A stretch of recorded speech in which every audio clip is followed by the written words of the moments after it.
قتال کے شاہ سوار علماء، اے شہادت کے طلبگار علماء، گرہ شہید بیسار علماء، قادیانیوں پر ذوالفقار علماء، ابنوں کے لیے تابعدار علماء، ارے کون علماء؟ کون علماء؟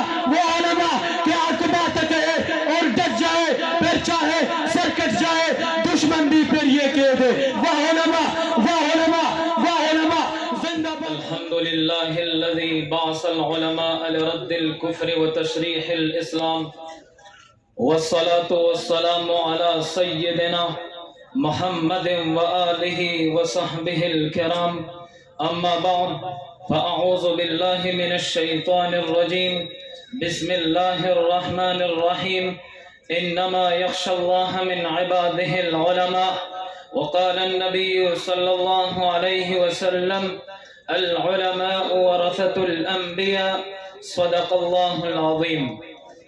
ہری ہے شاخ تمنا ابھی جلی تو نہیں، ہری ہے شاخ تمنا ابھی جلی تو نہیں، دبی ہے آگ جگر مگر بجھی تو نہیں، ارے جفا کی تیغ سے گردن وفا شعاروں کی کٹی ہے برسر میدان مگر جھکی تو نہیں۔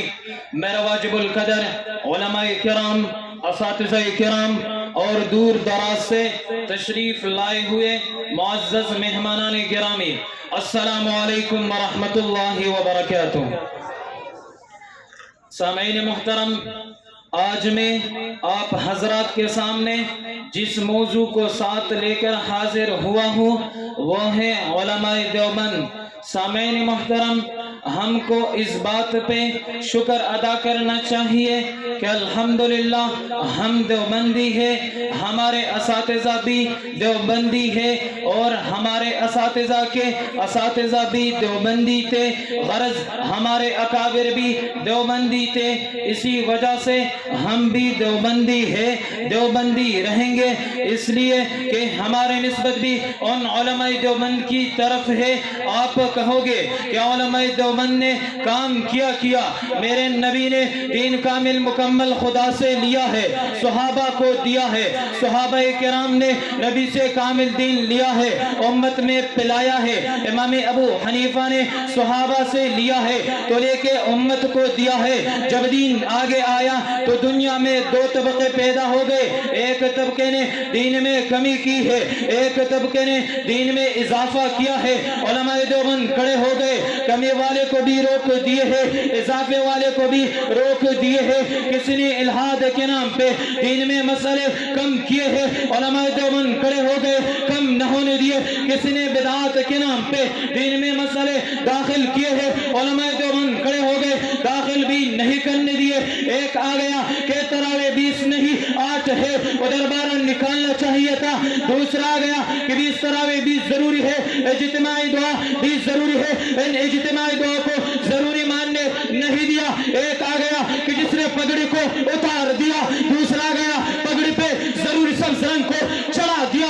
علماء دیوبند والوں نے پگڑی کو اتارنے بھی نہیں دیا ہے اور سبز رنگ کو ضروری ماننے بھی نہیں دیا ہے۔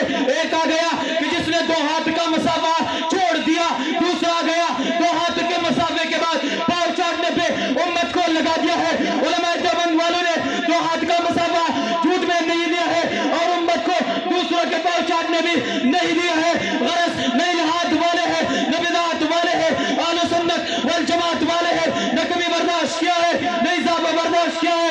علماء دیوبند والوں نے کمی کرنے والوں کے ساتھ بھی جنگ لڑی ہے، اضافہ کرنے والوں کے ساتھ بھی جنگ لڑی ہے۔ ان علماء کرام کی نقش قدم پہ چلتے ہوئے ہم بھی ختم نبوت کے لیے جنگ لڑیں گے، ناموس رسالت کے لیے جنگ لڑیں گے، دفاع صحابہ کے لیے جنگ لڑیں گے، مدارس کی مخالفت کرنے والوں کے ساتھ بھی جنگ لڑیں گے، مساجد کی مخالفت کرنے والوں کے ساتھ بھی جنگ لڑیں گے۔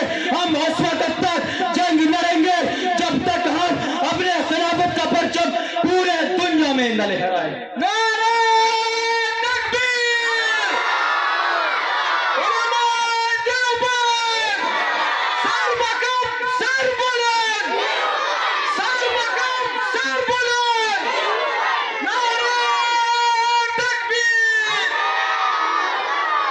سامعین محترم، پیغمبر علیہ السلام دنیا سے چلے گئے، دینی محل بنا کے امت کو دیا ہے۔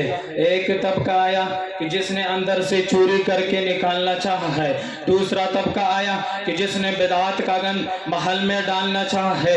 علماء دیوبند والے یہ دین کے پہرہ دار ہے، محل کا پہرہ دار چوری کر کے قیمتی مال جانے بھی نہیں دیتا اور گند اندر آنے بھی نہیں دیتا۔ یہ الہاد کے راستہ میں بھی رکاوٹ ہے، بدعات کے راستہ میں بھی رکاوٹ ہے، نہ دین میں کمی ہونے دیتے ہیں نہ دین میں اضافہ ہونے دیتے ہیں۔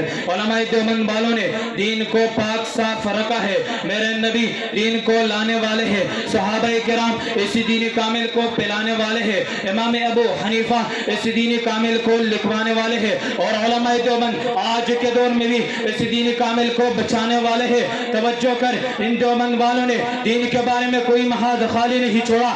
اگر مزاج نرم ہے تو پھر ڈرائیونڈ ہے، اگر مزاج گرم ہے تو پھر کابل ہے، اگر مزاج فضائل کا ہے تو پھر تبلیغی جماعت ہے، اگر مزاج دلائل کا ہے تو پھر اتحاد اہل سنت والجماعت ہے، اگر پیغمبر ہے تو مزاج ختم نبوت ہے، اگر صحابہ ہے تو پھر دفاع صحابہ کرنے والے سپاہ صحابہ ہے۔ ان دیوبند والے پہ خدا کا کرم ہے، خدا نے انہیں جنگ والا حق نواز بھی دیا ہے، خدا نے انہیں غازی عبدالرشید بھی دیا ہے۔ وہ غازی عبدالرشید جنہوں نے لال مسجد میں قربانی دینے کے لیے اپنی جان کا نذرانہ پیش کیا، خدا نے انہیں قاسم نانوتوی بھی دیا ہے۔ وہ قاسم نانوتوی جنہوں نے انگریزوں کے سامنے منہ توڑ کے جوابات دیے ہیں، خدا نے انہیں حسین احمد مدنی بھی دیا ہے۔ وہ حسین احمد مدنی جس نے انگریزوں کے آنکھوں میں آنکھ ڈال کر بات کی لیکن ان کے سامنے جھکے نہیں، خدا نے انہیں افغانستان میں مولانا عمر بھی دیا ہے۔ وہ مولانا عمر کہ جس نے اکیلے ہی بھارت ملک کو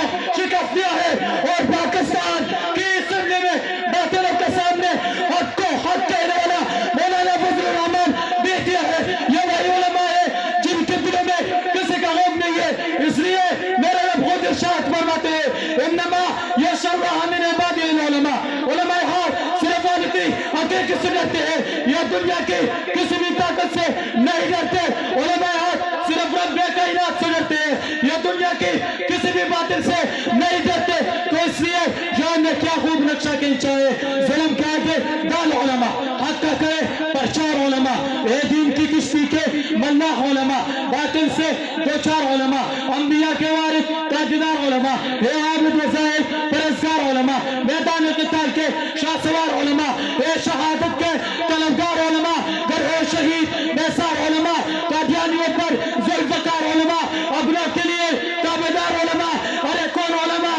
کون علماء؟ وہ علماء کہ حق بات کہے اور ڈٹ جائے، پھر چاہے سر کٹ جائے دشمن بھی پھر یہ کہہ دے کہ یا علماء یا علماء یا علماء، واہ علماء واہ علماء واہ علماء، زندہ باد علماء، پائندہ باد علماء۔ وآخر دعوانا ان الحمدللہ رب العالمین۔